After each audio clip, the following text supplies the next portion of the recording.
Assalamualaikum warahmatullahi wabarakatuh. Perkenalkan, nama saya Firzanur Hakim dengan NPM 23120111231. Di sini saya akan menjelaskan terkait tugas ulangan tengah semester HPPTN. Itu saya akan menjelaskan terkait kesimpulan pembelajaran HPPTN.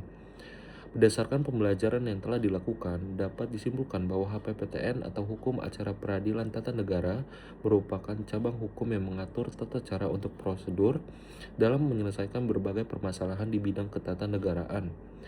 HPPTN tidak hanya terfokus pada isi atau materi hukum saja, tetapi juga bagaimana hukum tersebut ditegakkan melalui mekanisme peradilan yang berlaku.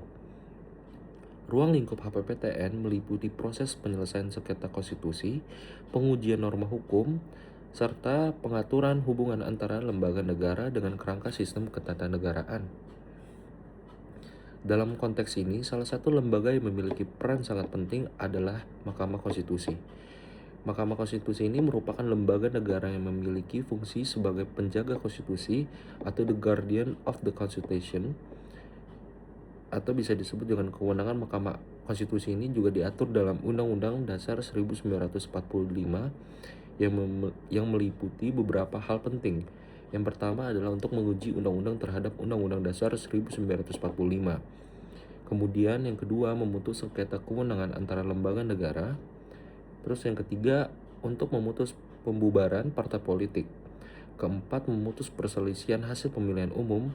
Selain itu, Mahkamah Konstitusi juga memiliki kewenangan untuk memberikan putusan atas pendapat DPR terkait dengan pelanggaran atau oleh presiden atau wakil presiden. Dari beberapa kewenangan tersebut, salah satu yang paling sering digunakan yang menjadi fokus utama dalam pembelajaran adalah pengujian undang-undang atau judicial review. Judicial review itu sendiri merupakan mekanisme yang digunakan untuk menilai apakah suatu undang-undang itu sesuai atau bertentangan dengan Undang-Undang Dasar 1945 sebagai hukum tertinggi di Indonesia. Proses ini sangat penting karena memberikan kesempatan kepada warga negara itu sendiri atau kelompok masyarakat maupun lembaga tertentu untuk mengajukan permohonan apabila merasa hak konstitusionalnya dirugikan oleh berlakunya suatu undang-undang yang dijalankan di negara tersebut. Apabila dalam proses pengujian tersebut Mahkamah Konstitusi menyatakan bahwa suatu undang-undang bertentangan dengan Undang-Undang Dasar 1945, maka undang-undang tersebut dapat dinyatakan tidak mempunyai kekuatan hukum yang mengikat, baik sebagian maupun seluruhnya. Hal ini menunjukkan bahwa judicial review berfungsi sebagai alat kontrol terhadap produk hukum yang dibuat oleh lembaga legislatif, sehingga tidak bertentangan dengan prinsip-prinsip konstitusi. Selain itu juga dalam pembelajaran HPPTN juga dipahami berbagai pokok materi yang mendukung proses peradilan. Salah satunya adalah asas-asas peradilan seperti asas keadilan, kepastian hukum dan kemanfaatan, serta asas peradilan yang sederhana, cepat dan biaya yang ringan. Asas-asas ini menjadi pedoman penting agar proses peradilan dapat berjalan secara efektif dan tidak merugikan para pihak yang berperkara. Selanjutnya juga dipelajari juga mengenai kedudukan para pihak dalam perkara di Mahkamah Konstitusi, yaitu pihak pemohon, pihak termohon, dan pihak terkait. Masing-masing pihak memiliki hak dan kewajiban dalam proses persidangan.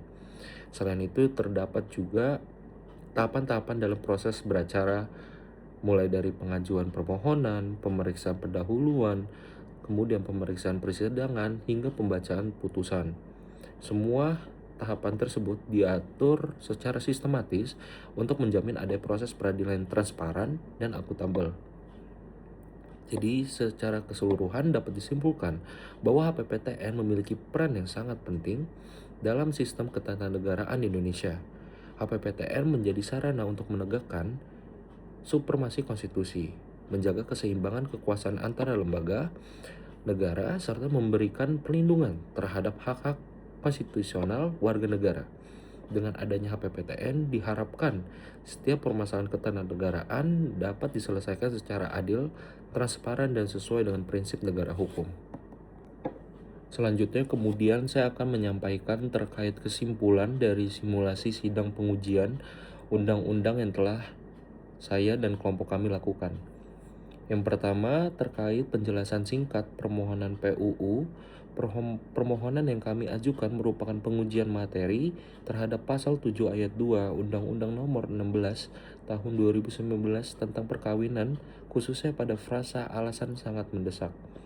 Permasalahan utama dari norma tersebut adalah sifatnya yang multitafsir dan tidak memiliki batasan yang jelas. Dalam praktiknya juga, frasa ini justru membuka peluang yang sangat luas bagi orang tua untuk mengajukan dispensasi kawin bagi anak di bawah umur. Padahal tujuan utama perubahan undang-undang tersebut adalah untuk menaikkan batas usia perkawinan menjadi 19 tahun sebagai bentuk perlindungan terhadap anak, namun keberadaan frasa tersebut justru melemahkan tujuan tersebut. Oleh karena itu, kami memohon agar Mahkamah Konstitusi menyatakan frasa alasan sangat mendesak sebagai inkonstitusional bersyarat sepanjang tidak dimaknai sebagai keadaan darurat yang dibuktikan secara objektif, khususnya dari aspek medis atau psikologis. Kemudian yang kedua, mengenai alasan pentingnya permohonan ini diajukan, permohonan ini sangat penting karena menyangkut perlindungan hak konstitusional anak sebagai dijamin dalam Undang-Undang Dasar 1945. Anak memiliki hak untuk hidup, tumbuh, dan berkembang, serta berhak mendapatkan perlindungan dari kekerasan dan diskriminasi. Namun, dalam praktiknya, justru ketentuan dispensasi kawin ini longgar, yang menjadi celah untuk melanggar hak-hak tersebut. Kami melihat kelompok kami dan saya pun melihat bahwa norma ini tidak hanya bermasalah secara teoritis, tapi juga berdampak langsung terhadap kehidupan kehidupan nyata. Banyak kasus di Indonesia dispensasi kawin tersebut itu diberikan hanya berdasarkan alasan subjektif, seperti kekhawatiran orang tua terhadap pergaulan anak atau faktor ekonomi. Hal ini justru tentu sangat bertentangan dengan semangat perlindungan anak dan berpotensi merusak masa depan generasi muda. Oleh karena itu, permohonan ini menjadi penting sebagai upaya untuk memperbaiki norma hukum agar lebih memberikan kepastian dan perlindungan. Kemudian yang ketiga, analisis mengapa permohonan ini harus dikabulkan. Kami berpendapat bahwa permohonan ini harus dikabulkan karena terdapat pertentangan yang jelas antara norma yang diuji dan konstitusi.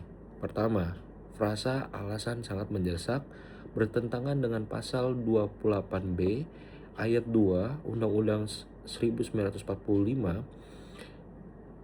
karena membuka peluang terjadi perkawinan anak itu yang justru mengancam hak anak untuk tumbuh dan berkembang. Yang kedua, norma tersebut cukup bertentangan dengan pasal 28D ayat 1 Undang-Undang Dasar 1945 karena tidak memberikan kepastian hukum yang adil, sehingga ketidakjelasan rumusan membuat hakim memiliki kebebasan yang terlalu luas dalam menafsirkan sehingga berpotensi menimbulkan putusan yang tidak konsisten.